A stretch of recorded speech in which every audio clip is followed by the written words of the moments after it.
Na-hype na ang home crowd ng Dallas at napasigaw nang maipasok ni Luka ang isang step back 3.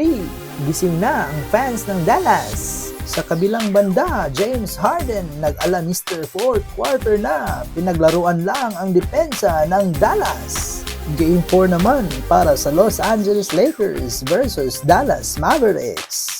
Ayan mga idol, first quarter pa lang agad tinambakan ng Clippers ang Dallas Mavericks. Mapa-outside shooting man o mapa-drive, pasok ito para kay George. Maaga ding pinasaya ni George ang may-ari ng Clippers nang makakuha siya ng end one play mula sa isang drive. Masyadong mainit si George sa first quarter, kahit contested shot ay pasok ito para sa kanya.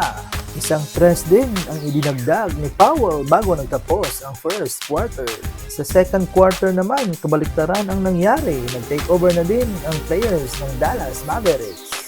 Back-to-back basket naman mula kay PJ Washington. May pagbawi naman ng Clippers at kumana ng isang tres si James Harden.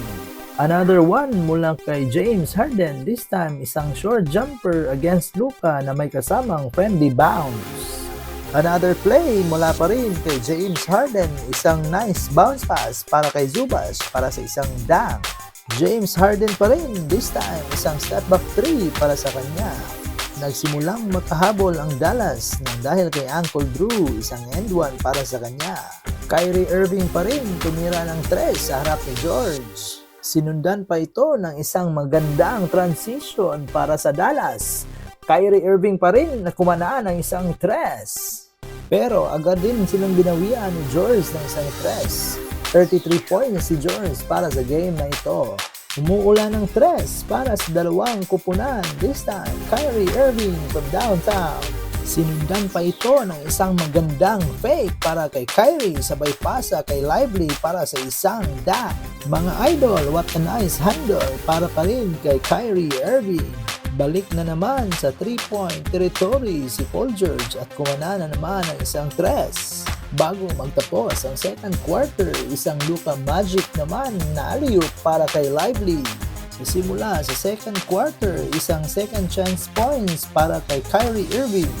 Jason Kidd bahagyang nagalit nang hindi tinawagan ng flagrant foul ang isang driving dunk ni Derrick Jones Jr.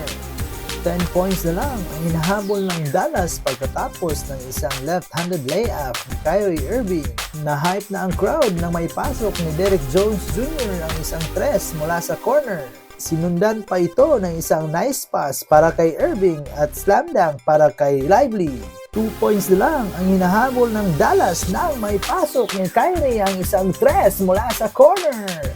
Follow-up shot naman mula kay Zubac bago nagtapos ang third quarter. Magandang transition naman para sa Clippers sa simula ng fourth quarter. Dalawang sunod-sunod na alley-oop para kay Plumlee. Kyrie Irving naman sa kabilang banda, pinalipad lang si Plumlee sabay bitaw ng isang tres. Another end one play mula pa rin sa Dallas, this time mula kay PJ Washington. Na-hype na ang home crowd ng Dallas at napasigaw nang may pasok ni Luka ang isang step back 3. Gising na ang fans ng Dallas. Pero may sagot agad si James Harden ng isang hook shot. Lamang na ulit ang Clippers. Take over na at nag-ala prime Harden pa sa play na ito. Hanip talaga kapag si Uncle Drew naman ang mag-take over. Balik na naman sa Clippers ang kalamangan nang may pasok ni James Harden ng isang bang shot. What a nice block mula kay Paul George para sa play na ito.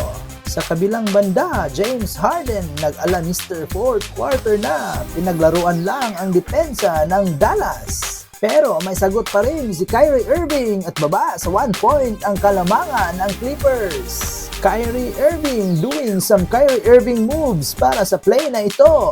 Napamangha at napahanga ni Kyrie Irving ang may-ari ng Dallas nang may pasok ang isang circus layup na ito.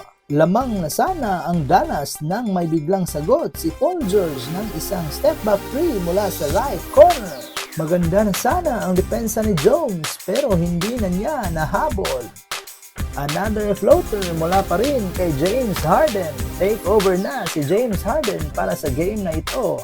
Siya ay may 33 points, 6 rebounds, and 7 assists. Hindi na naipasok ni Kyrie Irving ang huling shot para sa game na ito. At sa huli, panalo ang Clippers at tabla na ang series na ito. Mga idol, huwag kalimutang mag-subscribe, like, and hit the notification bell para updated kayo sa susunod nating videos.